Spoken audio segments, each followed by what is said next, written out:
Welcome back to the CBS News vice presidential debate. It is now time for the closing statement. Senator Vance won the virtual coin toss and elected to go last. So, Governor Walz, you are first. You have 2 minutes. Well, thank you, Senator Vance. Thank you to CBS News. And most importantly, thank you to all of you. If you're still up and the folks who miss Dancing with Our Stars, I appreciate it. But look, the support of the democracy matters. It matters that you're here.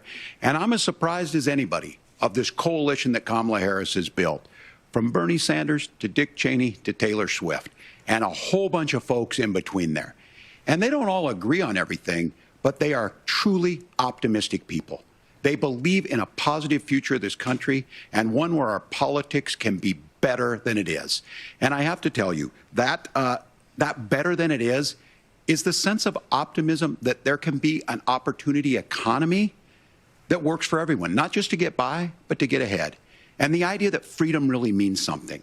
Not the freedom of government to be in your bedroom or exam room, but the freedom for you to make choices about yourself. Now, look, we all know who Donald Trump is. He's told us, and as Maya Angelou said, believe him when he told you that. His first inaugural address talked about American carnage.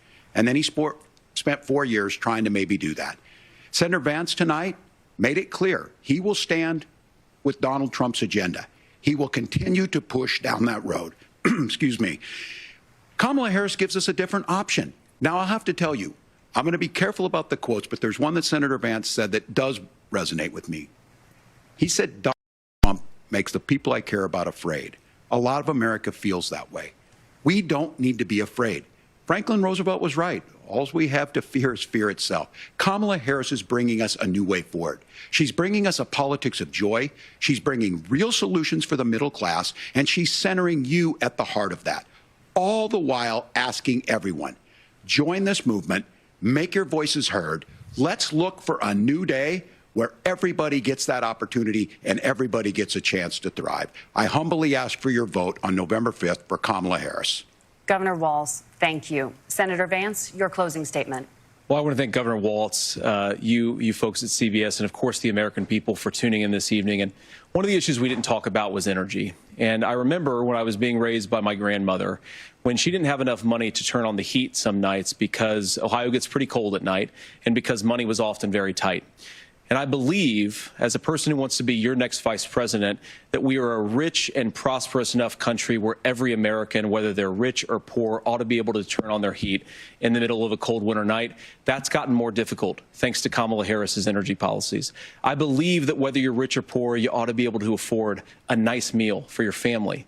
That's gotten harder because of Kamala Harris's policies.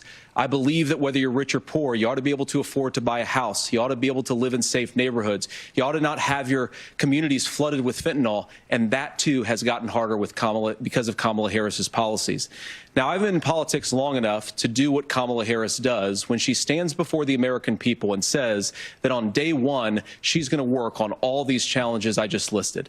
She's been the vice president for 3.5 years. Day one was 1,400 days ago, and her policies have made these problems worse. Now, I believe that we have the most beautiful country in the world. I meet people on the campaign trail who can't afford food, but have the grace and generosity to ask me how I'm doing and to tell me they're praying for my family. What that has taught me is that we have the greatest country, the most beautiful country, the most incredible people anywhere in the world. But they're not going to be able to achieve their full dreams with the broken leadership that we have in Washington. They're not going to be able to live their American dream if we do the same thing that we've been doing for the last 3.5 years. We need change. We need a new direction. We need a president who has already done this once before and did it well. Please vote for Donald Trump. And whether you vote for me or vote for Tim Walz, I just want to say I'm so proud to be doing this, and I'm rooting for you. God bless you, and good night. Senator Vance, thank you. And thank you both for participating in the only vice presidential debate of this election cycle. I'm Margaret Brennan. And I'm Nora O'Donnell. And a reminder, there are just 35